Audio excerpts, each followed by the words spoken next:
Radio Grand Lac sur 92.1. Les chroniques de Savoie pour découvrir l'histoire de nos territoires avec Julien sur Radio Grand Lac. Nous sommes le premier vendredi du mois, il est 13h, 13h01 même et 30 secondes. Et donc cette nouvelle émission, qui est en fait la deuxième d'une nouvelle émission, les chroniques de Savoie, avec notre ami Julien, qui présentait avant C'est une autre histoire et qui maintenant en fait toujours de l'histoire, mais de l'histoire locale, de l'histoire de notre Savoie que l'on ne connaît pas assez. Bonjour ami Julien. Bonjour à toutes et à tous, bonjour Jean-Pierre. Comment vas-tu ? Eh ben ça va très bien, comme d'habitude. C'est ça vrai ? roule. Oui, ouais. Tout va bien. T'es en forme ? Impeccable, forme Bon. olympique. Forme olympique, c'est bien quand on est en Savoie d'avoir la forme olympique. C'est ça. Alors, tu vas nous parler aujourd'hui d'un grand personnage de l'histoire de Savoie qui a fait partie de la maison de Savoie. C'est ça. Un prince, C'est ça. Eugène de Savoie. Eugène de Savoie, oui. Né en 1663 et si mes souvenirs sont bons, mort en 1736. Tout à fait. Alors, qui c'était ce prince Eugène de Savoie ? On t'écoute. Eh ben ça va être l'objet de l'émission. On t'écoute. D'ailleurs, émission qui se fera en 2 parties. Oh, dis donc. Il y aura C'est 3 moderne. heures aujourd'hui et 3 heures le mois prochain. Et 3 ans le mois prochain, d'accord. Il y a tellement de choses à dire. Non, on reste sur du 13-14 et pareil pour le premier vendredi du mois de décembre qui tombera normalement le 1er décembre. Oui, Si c'est ça. j'ai C'est bonne ça. mémoire. C'est ça. Le 1er décembre. Tout à fait. Et donc, comme tu l'as indiqué, donc cette rubrique des chroniques de Savoie donc s'intéresse à l'histoire locale et nous allons étudier donc sur 2 émissions la vie extrêmement riche du prince Eugène de Savoie. Le mois dernier, nous avons étudié le tableau de Jacques-Louis David, Napoléon traversant le col du Grand Saint-Bernard. C'était bien. Hein. Ouais, c'était super. Aujourd'hui, on change de siècle, mais on change pas tout à fait de registre parce qu'on va se plonger encore dans la vie d'un chef de guerre, donc Napoléon le mois dernier et aujourd'hui le prince Eugène. Chef de guerre qui est certainement le plus brillant de son siècle et bien sûr Cocorico puisqu'il est savoyard. Mais avant de débuter, je vais vous poser une petite question. Est-ce que vous savez que lorsque vous vous rendez à Vienne, vous pouvez loger à l'hôtel Prinz Eugen avant de vous rendre dans son palais d'hiver, le fameux Belvédère, fabuleux palais. Vous pouvez parcourir la Prinz Eugen Strasse et admirer sa statue équestre trônant fièrement sur la Heldenplatz face au palais royal situé dans le fameux quartier de la Hofburg. Avec l'accent en plus, bravo. Hofburg, tout à fait. Bravo. Si vous vous rendez à Budapest, qui est la capitale de la Hongrie, vous le savez, vous pourrez admirer une somptueuse statue équestre du prince Eugène de Savoie, située face au palais royal. Et enfin, un peu plus proche de nous, dans le Piémont, si vous allez à Turin, vous allez à l'hôtel de ville, qu'on appelle le Palazzo Civico, et vous pourrez admirer une statue du prince Eugène. Et en France ? En France, rien. Enfin si, il y a quand même une rue du Prince Eugène, elle est située à la ruelle Malmaison, mais en fait, elle rend hommage au Prince Eugène de Beauharnais, le fils de l'impératrice Joséphine, première épouse de Napoléon. Ce qui est normal à la Malmaison. Ce qui est normal, voilà. Alors peut-être en Savoie, on se dit peut-être qu'en Savoie, il y a un petit rappel au Prince Eugène, et bien même là, pas plus. Alors on peut se poser légitimement la question, pourquoi ce membre illustre de la maison de Savoie, considéré comme le chef de guerre le plus talentueux de son époque, et dans nos territoires, à ce point oublié. Le chef de guerre le plus talentueux de son époque. Tout à fait. D'accord, mais tu vois, c'est vrai qu'on en entend jamais parler de Prince Eugène. Et on va voir la série de ses victoires et on va expliquer pourquoi un peu l'ironie de l'histoire également. Et donc, pour mieux comprendre cet oubli, il faut connaître l'histoire d'Eugène et en fait, force est de constater qu'elle est particulièrement riche. Eugène est un inconnu ou presque en France. Il est certainement la personnalité européenne la plus célèbre de son temps. Incroyable. À l'exception notoire, bien sûr, excusez du peu, de Louis XIV, le fameux roi Soleil. Durant une vie bien remplie, 72 ans, il a servi 3 empereurs du Saint-Empire romain germanique et il a participé à de multiples campagnes militaires. Mais alors, tu nous dis donc qu'il a servi 3 empereurs du Saint-Empire C'est romain ça. germanique, puisque le duc de Savoie était un vassal À l'origine. du Saint-Empire romain c'est ça, germanique. Hein. tout à fait. Mais on verra tout à l'heure parce que à l'époque, le duc de Savoie était plutôt sous la tutelle de Louis XIV. Et D'accord. Eugène, on va le voir tout de suite. D'accord. Il est né le 18 octobre 1663 à l'hôtel de Soissons à Paris. Donc Eugène est en fait né sur un territoire français. On verra. Il est né en tout à l'heure France. pourquoi il est né en France. Ses origines sont celles d'un prince, on va dire, illustre de l'époque moderne. Donc l'époque moderne, c'est de la fin du Moyen-Âge jusqu'à l'époque contemporaine. Vous voyez, c'est... L'époque moderne, elle commence avec l'invention de l'imprimerie. Alors non, Non, l'époque c'est moderne, pas ça. c'est la chute de Grenade en 1492. Alors il y a Ou alors, Je te tu voyais vas me le venir. dire, tu vas me Alors, le dire. il y a plusieurs explications. Il y a plusieurs Date repère. Date repère, il y a effectivement celle que tu viens de donner. Il y a l'invention de l'imprimerie avec Gutenberg.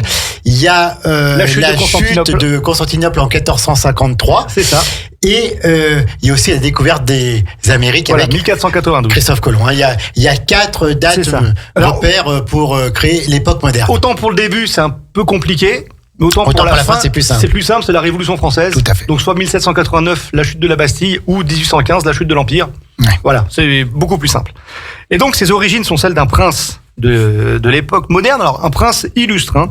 Il est quand même petit-neveu du cardinal Mazarin, rien que ça. Alors, Mazarin, c'était qui déjà celui-là? Il était cardinal. D'accord. Voilà, cardinal Mazarin. Qu'est-ce qu'il a fait en France? Ah bah il a fait plein de choses. Il était cardinal. Oui, voilà. Il s'appelait Mazarin. Non, c'était un homme d'État illustre qui a servi notamment sous Louis XIII. Tout à fait. Lorsque vous voyez, comment dire, et Louis XIV. Louis XIV. Voilà. Parce que Louis XIII, c'est Richelieu, pardon.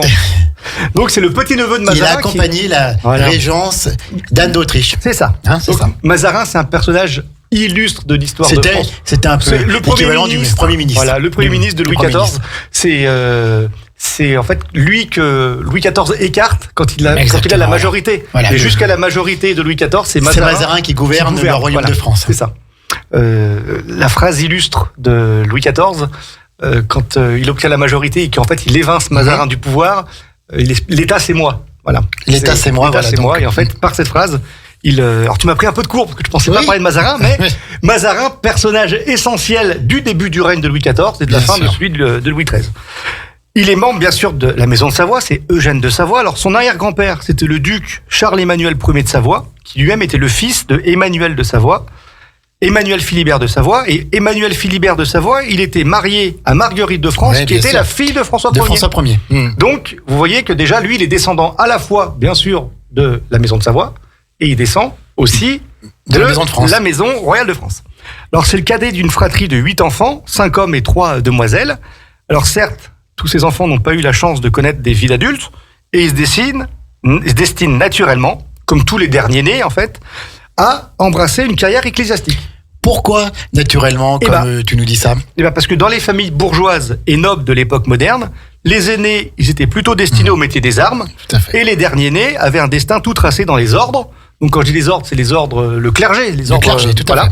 Et en fait, la raison, elle est simple, parce que avoir des enfants en nombre, comme à l'époque, c'était très courant, avait comme conséquence, au moment du décès des parents, de diviser le patrimoine en plusieurs. Vous voyez? Le fait d'avoir un enfant dans les ordres, on l'éclipse des droits de succession, et surtout, on l'éclipse des titres. Donc, ça permet, en fait, de garantir au premier-né, alors, quand je dis au, c'est au pluriel, ça peut être le premier ou le deuxième, parce que parfois, il y avait des accidents de la vie, de garantir un patrimoine qui reste dans la famille. Au droit d'aînesse, quoi. Droit d'aînesse, voilà, c'est ça.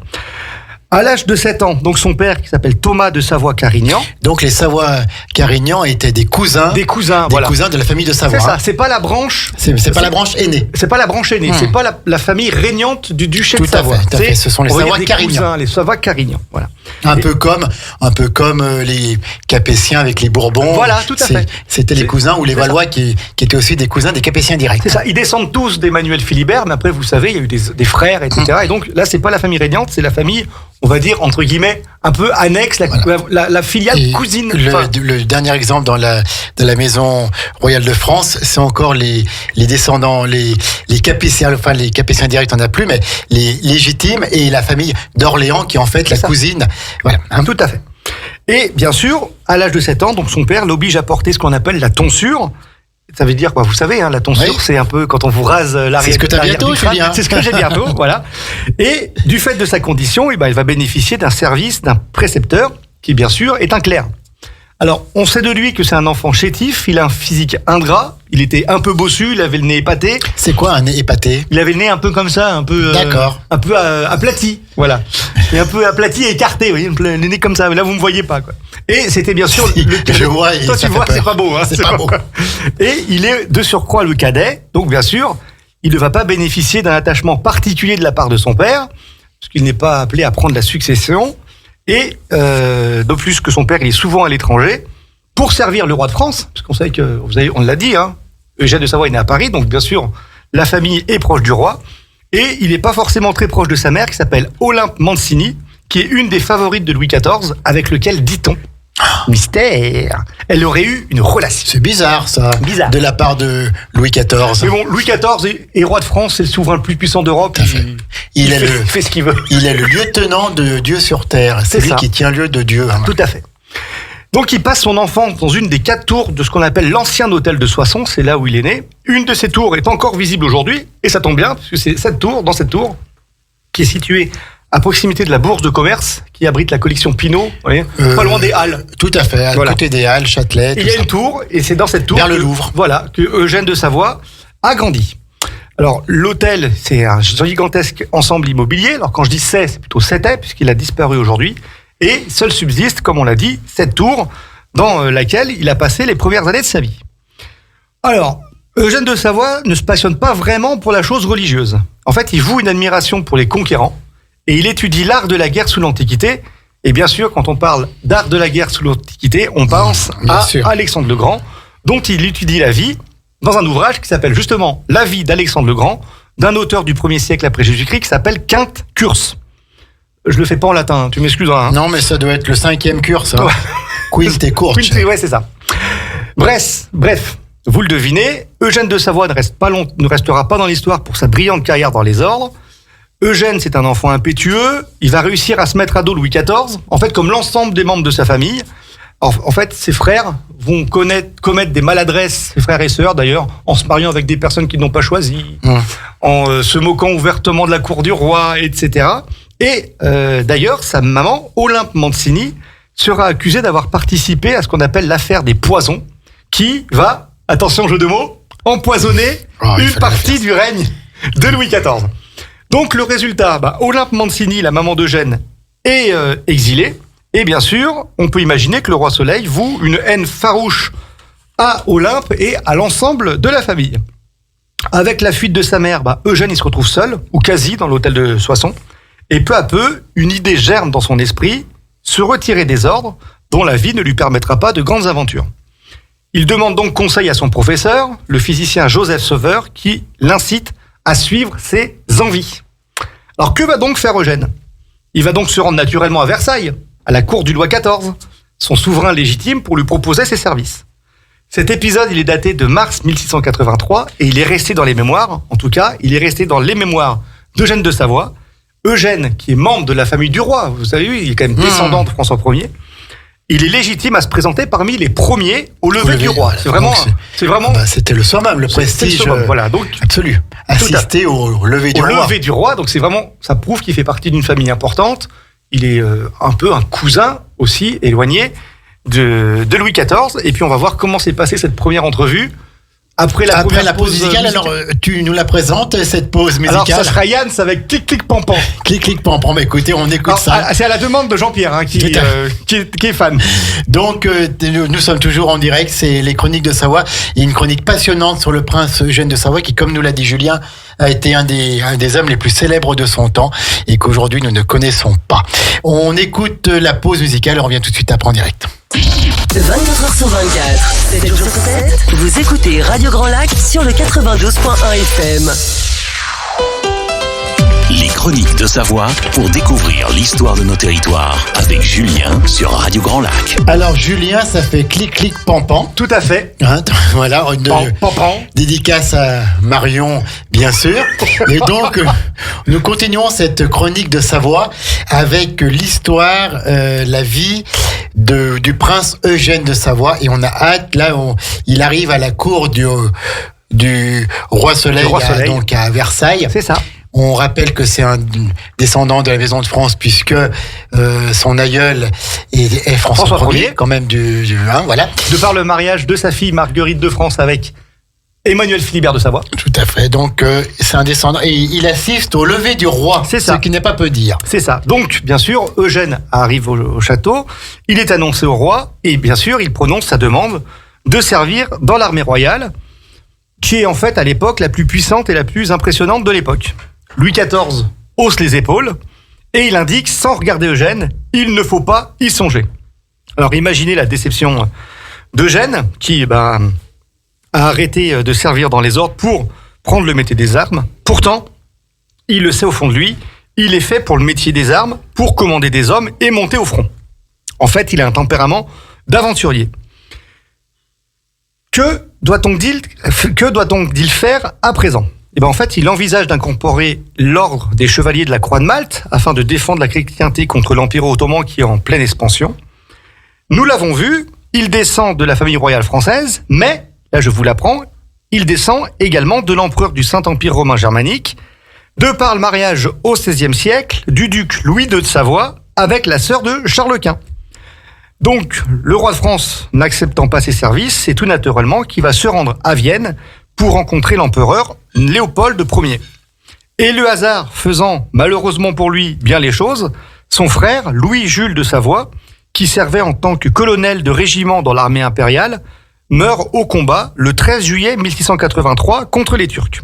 Donc le commandement de Louis-Jules de Savoie devient vacant et Eugène sollicite donc ses proches pour l'obtenir, d'autant plus que le Saint-Empire romain germanique a besoin d'hommes pour combattre les Ottomans qui s'approchent inexorablement de Vienne. Nous sommes à la fin du mois de juillet 1683, Eugène prend la décision de quitter Paris. Louis XIV apprend l'information et entre en rage. Comment un homme né et élevé à Paris, descendant de François Ier, peut-il quitter la France pour tenter sa chance auprès de l'empereur ?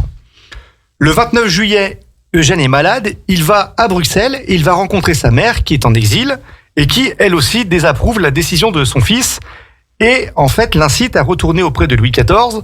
En fait, on pense qu'en incitant son fils à rejoindre Louis XIV, elle aimerait retrouver les grâces du roi Soleil et elle aussi retrouver les fastes de la cour du roi de France. En fait, il demande conseil à son oncle, le prince Emmanuel Philibert de Savoie-Carignan, le petit-fils du duc Charles-Emmanuel de Savoie, dit le Grand.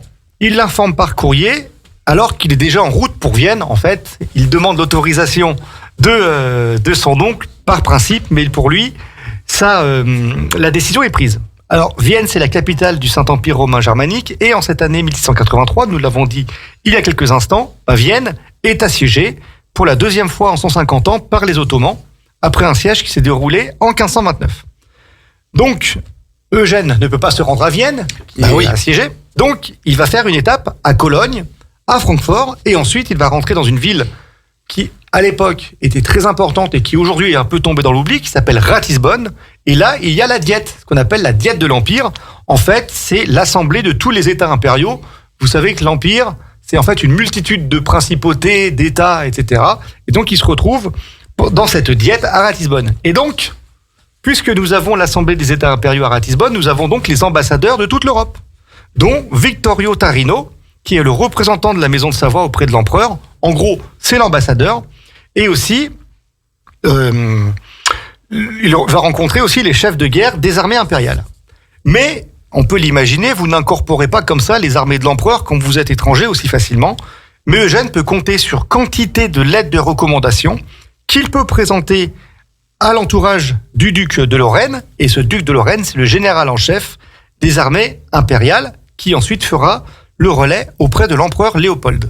Nous sommes le 14 août 1683, et si la rencontre avec le roi Soleil s'est soldée par un échec, là, le prince Eugène va se retrouver face à l'empereur. Il ne le sait pas encore, mais cette rencontre va changer non seulement son destin et celui de l'Europe. L'entrevue avec l'empereur Léopold ne va durer que 5 minutes. Alors, on peut penser que c'est un temps court, mais pour l'époque, pour une rencontre avec un empereur, c'est anormalement long. Mais l'empereur, il ferme pas la porte à Eugène et il semble même l'écouter avec attention et il l'invite le lendemain à participer, ce qui est un grand honneur pour l'époque, à la chasse impériale. Tout s'enchaîne et suite à la demande de Louis de Bade, Eugène chevaucha jusqu'à Vienne, capitale de l'Empire assiégé donc, pour essayer de reprendre la ville qui est en train de combattre donc contre les troupes ottomanes de Kara Mustafa, appelé Mustafa le Noir. Alors Eugène, qui n'a jamais combattu, on l'a vu tout à l'heure, il se met sur une colline, il regarde et les armées catholiques pensaient que les Ottomans étaient forts d'une troupe d'1 demi-million d'hommes, donc de 500 000 hommes. Eugène se met sur une colline, observe attentivement les troupes ennemies et il dit non, vous vous trompez, c'est pas 500 000 mais c'est en fait 200 000 hommes qui sont répartis tout autour de la ville. Cette estimation, on pense, est la plus proche de la réalité. Et en fait, c'est son premier fait d'armes. Face à cette armée, qui est considérable, eh bien, il y a des renforts qui se préparent, sous l'égide du roi de Pologne, qui s'appelle Jean III Sobieski, et l'armée, on va dire, chrétienne, passe à 70 000 hommes. Alors 70 000 contre 200 000, le rapport de force, il est presque de 3 contre 1, mais là où les armées impériales peuvent se concentrer sur un seul point, les troupes ottomanes, malgré leur nombre, elles sont dispersées tout autour de Vienne pour lui couper tous les axes de communication. Nous sommes le 16 septembre 1683. Eugène sent pour la première fois la poudre en s'engageant à l'avant de l'armée de secours qui va attaquer pour reprendre Vienne. Les avant-postes ottomans ne s'attendaient pas du tout à une telle attaque et sont pris de court. Face à une telle furie, la situation qui semblait désespérée change quand les Autrichiens, de leur côté, sortent aussi de la citadelle de Vienne. Et donc les Turcs doivent combattre sur 2 fronts. Et ils sont donc forcés au repli. Vienne est libérée. C'est une première bataille pour Eugène. Alors Eugène n'avait qu'un rôle d'ordonnance, c'est-à-dire qu'il faisait passer des messages. Il n'avait pas un rôle stratégique, mais première fois où il sent la poudre et première victoire. Et victoire retentissante puisque c'est la libération de la ville de Vienne. Si vous connaissez un peu l'histoire, vous savez que c'est de cette époque que date la création d'une viennoiserie, d'ailleurs ça tombe bien, très importante, qui est le croissant. Le croissant, voilà. Tout à fait. Puisque les boulangers qui étaient plutôt sous terre entendaient parfois les Ottomans qui perçaient, qui essayaient d'aller sous terre, qui faisaient du travail de sape sous les murailles. Et en fait, pour remercier les boulangers qui ont participé à leur manière à la défense de Vienne, ils ont créé ce qu'on appelle le croissant. En fait, le croissant, c'est le croissant de l'islam. Bien Donc sûr. c'est en hommage à la résistance viennoise qu'a été créée cette viennoiserie qui est mondialement connue. Et c'est bien là aussi les viennoiseries. Voilà, tout à fait. Donc, quelques jours après cet affrontement qui change le cours de l'histoire, Jean de Pologne nomme Eugène colonel à la tête d'un régiment de 300 cavaliers que l'on appelle les Dragons de Savoie. Alors là, ça pose un problème. Parce que à l'époque, c'était à Eugène d'entretenir et de payer et d'équiper sa troupe.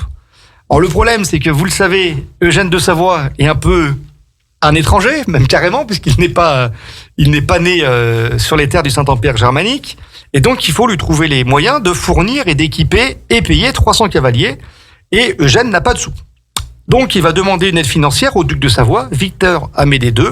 Son cousin. C'est ça, son cousin, qui accepte, en échange, je cite, de faire flotter fièrement l'étendard de la maison de Savoie auprès de l'empereur. Grâce à ce soutien, et à celui d'autres, bien sûr, d'autres amis comme le duc de Bavière, rien que ça, le régiment de Savoie arrive à monter à 600 hommes, et Eugène, avant tout perçu comme un prince étranger, s'attache à gagner le respect et la fidélité de ses hommes en partageant la simplicité de leur quotidien. Il prend les mêmes repas que ses hommes, il partage leur quotidien, et il va petit à petit gagner le respect de sa troupe. Le 24 mars... Ce qu'a fait un peu après un Napoléon. C'est ça, tout à fait. 25, on imagine mal le roi Soleil, vous voyez, Oui. partager le quotidien de ses Tout à hommes. fait. Oui. Le 25 mars 1684, nouvelle campagne contre les Ottomans.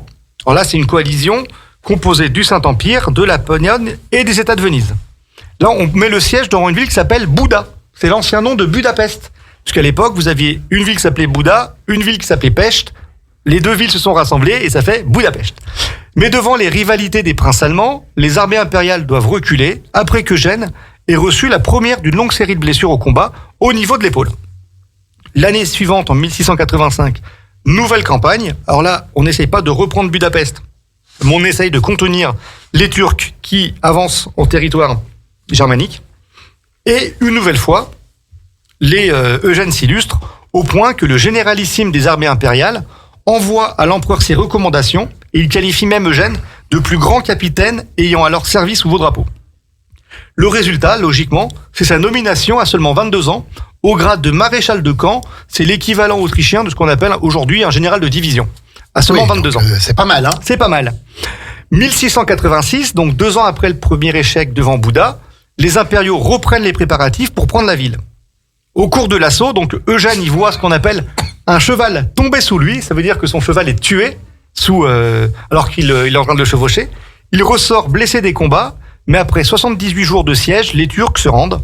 La ville de Pécs, anciennement appelée en français Cinq-Églises, qui est située dans le centre. Non pas deux églises comme à Colombey. Hein. Voilà, deux tout à églises fait. Là, il y en avait 5. Hein. Voilà.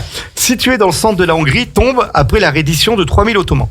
Bien sûr, il y a une pause des combats pendant l'hiver, L'armée 1687 sera décisive pour Eugène de Savoie et pour l'ensemble de la chrétienté. C'est ce qu'on va voir après une pause musicale, Jean-Pierre. Allez, une deuxième pause musicale dans cette histoire incroyable du prince Eugène de Savoie, les chroniques de Savoie avec Julien. C'est le premier vendredi du mois à 13h et on a hâte d'écouter la suite. Pause musicale.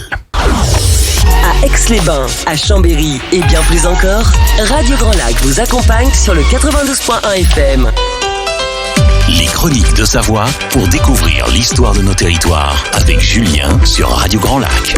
De retour avec les chroniques de Savoie et cette vie toute particulière, toute exemplaire du prince Eugène de Savoie, 1662-1736. Donc nous avons parlé du siège de Vienne qui s'est plutôt bien déroulé pour les impériaux.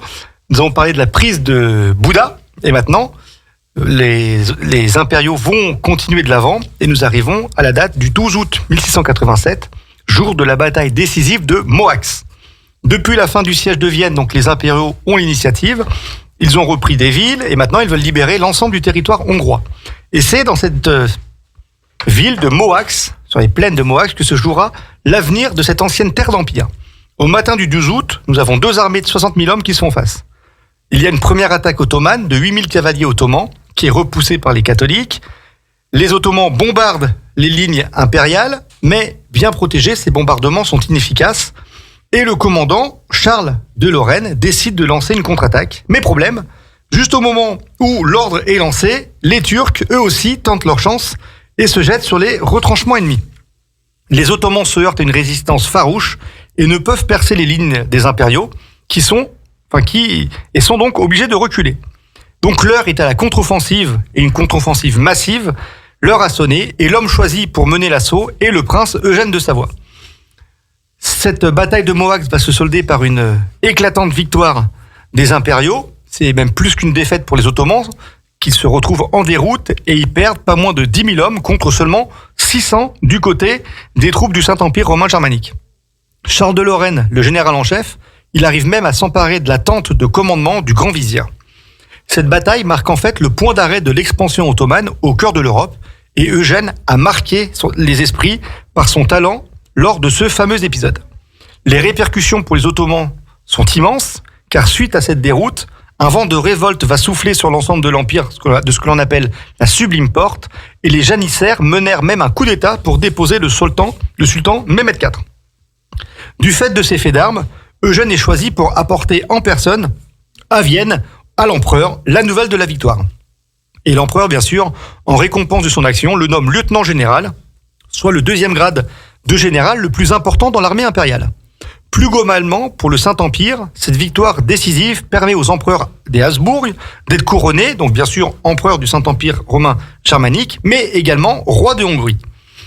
En 1688, donc suite au succès de Mohacs, Eugène est appelé une nouvelle fois à combattre contre les Ottomans, et là, une tâche ardue lui est confiée. Il faut prendre la ville de Belgrade, qui est aux mains des Ottomans depuis 167 ans, et qui permettrait ensuite de libérer l'ensemble des Balkans. Il y a un siège de la ville de Belgrade, du 30 juillet au 6 septembre, des bombardements incessants qui ont pour but d'inciter les Turcs à la reddition, mais ces derniers refusent. Donc face à ce refus, on décide de mener l'assaut. Eugène, c'est le premier de ces hommes à monter à l'assaut. Il y a une brèche qui est ouverte dans les fortifications ottomanes et Eugène de Savoie crie à ses hommes « Mes enfants, suivez-nous, il faut vaincre ou périr ». Bien sûr, étant en première ligne, il est très exposé. Un janissaire le repère et lui porte un coup à la tête qui fend son casque. Eugène embroche son ennemi qui meurt presque instantanément à ses pieds. Les impériaux sortent vainqueurs de cette bataille au prix de 4000 hommes tués ou blessés contre 5000 du côté ottoman. Vous l'avez vu, la majorité des combats se déroulent à l'est, Europe centrale et Balkans, et à l'ouest, le long du Rhin, nous avons un souverain qui souhaite un peu profiter de cette faiblesse pour pénétrer dans les États du Saint-Empire. Bien sûr, vous l'aurez deviné, lorsque je vous parle de souverain à l'ouest, je parle bien entendu du roi de France, Louis XIV, dit le Grand. Et donc, c'est chose faite en 1688, où débute la terrible guerre de la Ligue d'Augsbourg.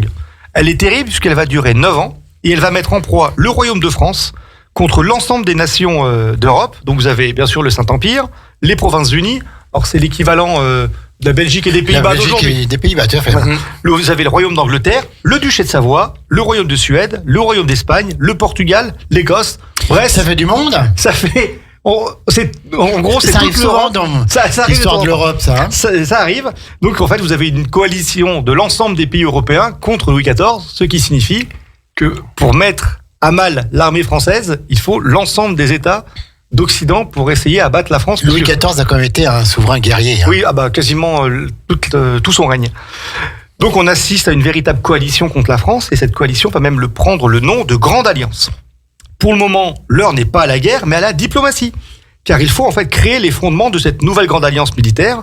Et Eugène, qui a fait ses preuves dans les armées impériales, il va maintenant devoir déployer d'autres dons que ceux déployés à la guerre et faire preuve de diplomatie. Donc l'empereur va lui donner une mission. Il va lui demander en 1689, 1689, de se rendre auprès... 99. Non, c'est 1689. D'accord. 1689, non. D'accord. De se rendre auprès d'un souverain qu'il connaît bien, c'est le duc de Savoie, Victor Amédée II, que l'on appelle le renard de Savoie. Il était rusé. Alors. Ouais, il était rusé, surnom qu'il a obtenu après un long règne de 55 ans, et nous le verrons après, bien sûr, quelques changements d'alliance. On va dire qu'il avait le don de tourner Kazakh. La Savoie de la fin du XVIIe siècle est proche, pour ne pas dire sous tutelle, de son puissant voisin français, comme le témoigne l'édit signé à la demande de Louis XIV en janvier 1686, mettant fin à la tolérance religieuse. La Savoie, qui était terre plutôt d'ouverture avec les autres religions, en fait, Oui, c'est le tout à fait. protestantisme et le catholicisme, c'est terminé. En janvier 1686, c'est Louis XIV qui impose au duc de signer cet édit, comme il l'avait fait avec la fin de l'édit de Nantes, De le l'édit de traité. Nantes, la révocation de l'édit de La Nantes en révocation. 1685. C'est ça. Et donc, il demande au duc de se plier à cette injonction. En fait, c'est Louis XIV qui fait la pluie et le beau temps sur le duché. Mais vous l'avez compris, la Ligue de Habsbourg a besoin de gonfler ses forces. Et le duc de Savoie, de par sa situation géographique, c'est quand même le portier des Alpes, il doit absolument prêter allégeance à la Ligue. Eugène de Savoie rencontre son cousin, le duc, dans la capitale des États de Savoie, c'est-à-dire à Turin, pour entamer des pourparlers. Alors, pour convaincre Victor Amédée II, Eugène démontre de dons pour la diplomatie qui vont impressionner la cour de Vienne. Le deal, entre guillemets, il est simple. En échange du soutien de la Savoie dans la Ligue, Eugène s'engage à défendre lui-même son cousin en cas d'invasion du duché. En fait, cet argument fait mouche, puisque Eugène bénéficie déjà d'une grande réputation. Et nous le savons, une idée s'est forgée dans la tête de Victor Amédée II, la possibilité d'agrandir ses États et retrouver ses frontières antérieures. Puisque, vous le savez, depuis Henri IV, le duché de Savoie était amputé de ses territoires de la Bresse, du Bugey. Victor Amédée II aimerait pousser encore un peu plus loin ses frontières actuelles qui ont été amputées par les différentes guerres qui ont opposé la France à la Savoie. Le duc de Savoie, il le sait, sa cour, elle est pleine d'espions à la solde de Louis XIV. Mais pour ça, pour qu'il puisse entrer dans la Ligue de Habsbourg, il faut qu'il ratifie un traité d'alliance. Donc, pour pas prendre le risque que des espions prennent l'information, il va prendre prétexte de partir pour le carnaval à Venise pour officialiser sa décision. Donc, en échange de son intégration à la Ligue d'Habsbourg, la Savoie est assurée qu'aucune paix séparée ne sera signée entre l'Empire et la France. En fait, c'est pour éviter à la Savoie de se retrouver seule contre Louis XIV. La Savoie est assurée de l'envoi d'un contingent de 6000 hommes et, en cas de victoire de la Ligue, de récupérer des places fortes comme celle de Pignerol dans le Piémont, à proximité de Turin. Forteresse qui est connue puisqu'elle a abrité un célèbre prisonnier qui est Tout à fait. l'homme au masque de fer. L'homme au masque de fer Ouais. avant qu'il aille au château d'If. Alors, il n'était pas sur l'île de Porquerolles? Non. L'île de Sainte-Marguerite? Non. Si? Non. En face de Cannes. Poursuivons sur Ouais. Eugène de Savoie, si tu le veux bien. D'accord. Donc, on va dire que Pignerol est reconnu pour avoir accueilli l'homme au masque de fer. Donc, en remerciement de son ambassade, Eugène obtient la tutelle sur 2 abbayes du Piémont, et cette tutelle va le mettre définitivement à l'abri des besoins financiers, puisque à l'époque, vous saviez que les abbayes généraient des revenus qui étaient gigantesques, et quiconque avait la tutelle sur ces abbayes avait l'ensemble des bénéfices. Donc, vous l'avez compris, après l'Empire ottoman, le Saint-Empire doit combattre probablement le souverain le plus puissant d'Europe, Louis XIV le Grand. Et en fait, on va voir qu'il y a un peu une ironie De l'histoire. de ouais. l'histoire, puisque Eugène de Savoie s'est présenté à Louis XIV pour lui proposer ses services. Louis Ouais. XIV a refusé. Hum, Eugène qui a maintenant une grande réputation dans toute l'Europe pour avoir participé à la libération de Vienne, à la prise de Bouda et à la prise de Belgrade, va se retrouver à affronter son ancien souverain légitime. Et donc, ça va durer presque jusqu'à la fin du règne de Louis XIV. Ce qui montre un peu comment en politique, quand on a des ennemis, il faut toujours mieux les avoir avec soi. C'est ça, tout à fait. Et pas les laisser partir. Complètement. Eh bien, écoute, on marque une dernière pause et on poursuit cette histoire passionnante du prince Eugène de Savoie, qui est en fait une histoire de l'Europe. Bien sûr, et on va vérifier le coup du masque de fer pendant la pause musicale. Il n'y a aucun problème. À tout de suite sur Radio Grand Lac 92.1, radiograndlac.com.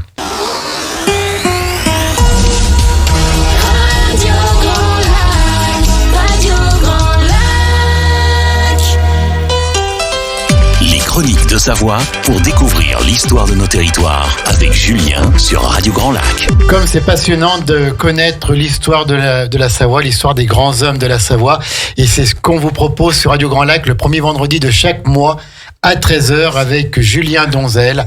Et là aujourd'hui c'est le prince Eugène de Savoie. C'est ça, mais tout à fait. Mais Jean-Pierre, tu voulais peut-être nous parler un peu de l'homme au masque de fer après cette pause musicale. Oui, tout à fait, qui est passé au château d'If mais qui ne s'est pas arrêté.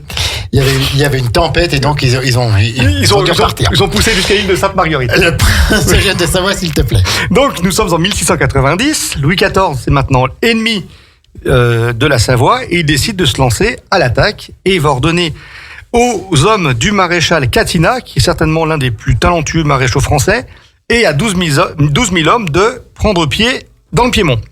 Donc fidèle à sa promesse, Eugène part de Vienne pour soutenir son cousin, en proie bien sûr aux armées du roi de France. Eugène connaît la puissance française et lui, il souhaite temporiser. Il souhaite en fait attendre des renforts, estimés à 7 000 hommes, avant d'engager les hostilités, mais le duc de Savoie, lui, veut en découdre. Problème, le duc de Savoie n'est pas resté dans les annales pour être un brillant chef militaire, et le résultat, c'est la défaite de Staffarda, dans le Piémont, en août 1690, qui se solde par la perte pour les Savoyards de 6700 tués, blessés et prisonniers.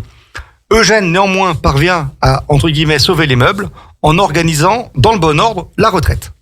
Le duc, qu'on appelle le renard de Savoie, joue à un jeu diplomatique dangereux, et il souhaite en fait renverser les alliances, d'autant plus que la situation des armées savoyardes n'est pas fameuse, avec la prise de la forteresse de Montmélian à la fin de l'année 1691. Montmélian, qui était quand même une des plus grandes forteresses d'Europe. C'est même la plus grande forteresse d'Europe à l'époque, oui. Tout à fait. Merci. De rien. Eugène, donc fidèle à l'empereur, ne peut pas l'accepter et il arrive à contrecarrer les plans de son cousin. Eugène, il est nommé généralissime pour les opérations situées en Savoie. Donc deux écoles s'affrontent. La première qui souhaite battre les Français à la forteresse de Pignerol et la seconde soutenue par Eugène qui est de tenter une invasion de la France par le Dauphiné et la Provence. La tactique, c'est faire une attaque de diversion en direction de Suse pendant que le duc et Eugène prennent pied dans le royaume de France. Et ça marche. L'armée savoyarde avance, elle parvient même à prendre différentes places fortes dans le Dauphiné et en Provence. Eugène, ils sont à Gap quand Victor Amédée de Savoie tombe malade et il tombe même gravement malade. Donc on le transporte d'urgence à Sisteron, ce qui signifie qu'à l'époque, qu'est-ce qu'ils ont réussi à faire les Savoyards ? Ça prendre les villes de Gap et de Sisteron. Voilà. Malgré la citadelle. C'est ça. Quand Victor... Et donc, il est transporté en urgence à Sisteron, il frôle la mort, mais il se rétablit, et suite à ça, il ordonne, malgré les succès rencontrés, à toutes ses troupes de rentrer à Turin. Alors, cette campagne n'a pas obtenu de gains territoriaux importants, mais elle offre un certain prestige à Eugène, qui reçoit du roi d'Espagne Charles II, le fameux collier de la Toison d'Or, qui est un ordre, on va dire, c'est un peu la légion d'honneur de l'époque du côté du royaume d'Espagne. Eugène rentre à Vienne et l'empereur lui octroie le grade de Feldmarschall.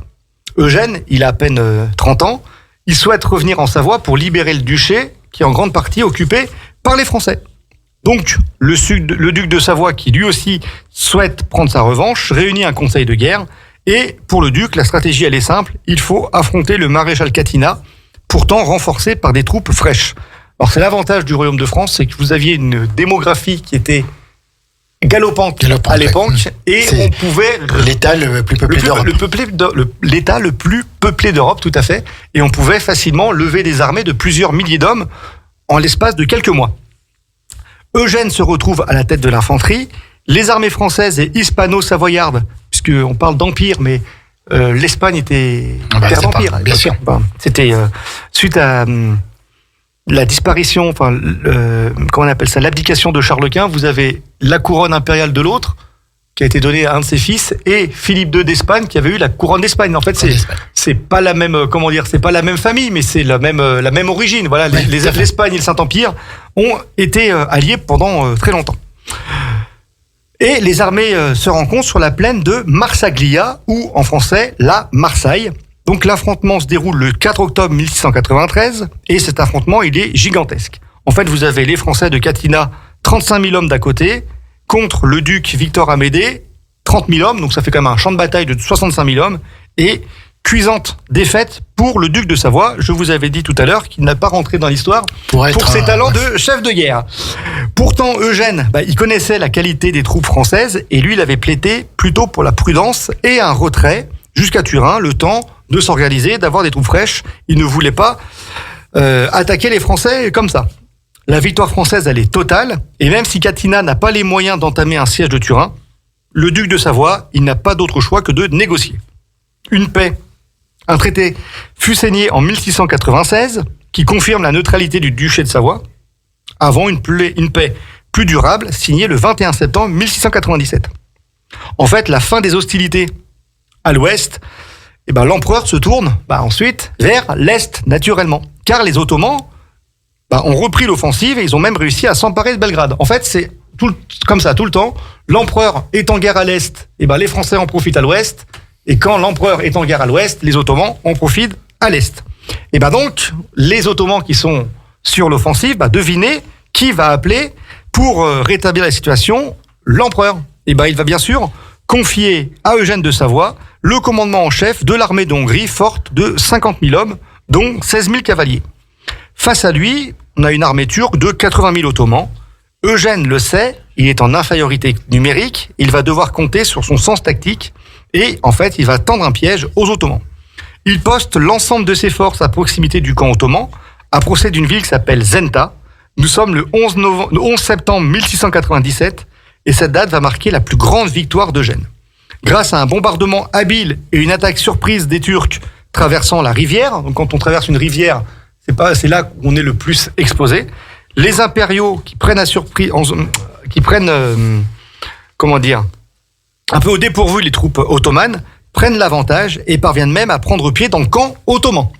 Le résultat, il est éclatant, 30 000 morts turcs contre seulement 500 pour les impériaux. Cette victoire, elle est éclatante, Eugène pousse en avant et les Turcs qui sont épuisés avec un moral qui est vraiment atteint, ne sont plus capables de combattre. Ils avancent dans les Balkans, mettent la main sur Sarajevo, qui sera pillé et incendié. Cette victoire décisive de Zenta met fin, avec la signature du traité de Karlowitz en 1699, à la domination ottomane en Europe centrale. Cette bataille, elle est fondamentale pour l'histoire européenne et notamment l'Europe centrale. La puissance dominante, considérée comme l'égale de la Sublime Porte, c'est maintenant l'Empire des Habsbourg. Quand Eugène rentre à Vienne, il bénéficie mais d'une gloire qui est immense et son accueil, il est triomphal et encore, le mot, il est faible. Mais comme l'histoire est un éternel recommencement, devinez maintenant qui devra affronter une nouvelle fois Eugène de Savoie.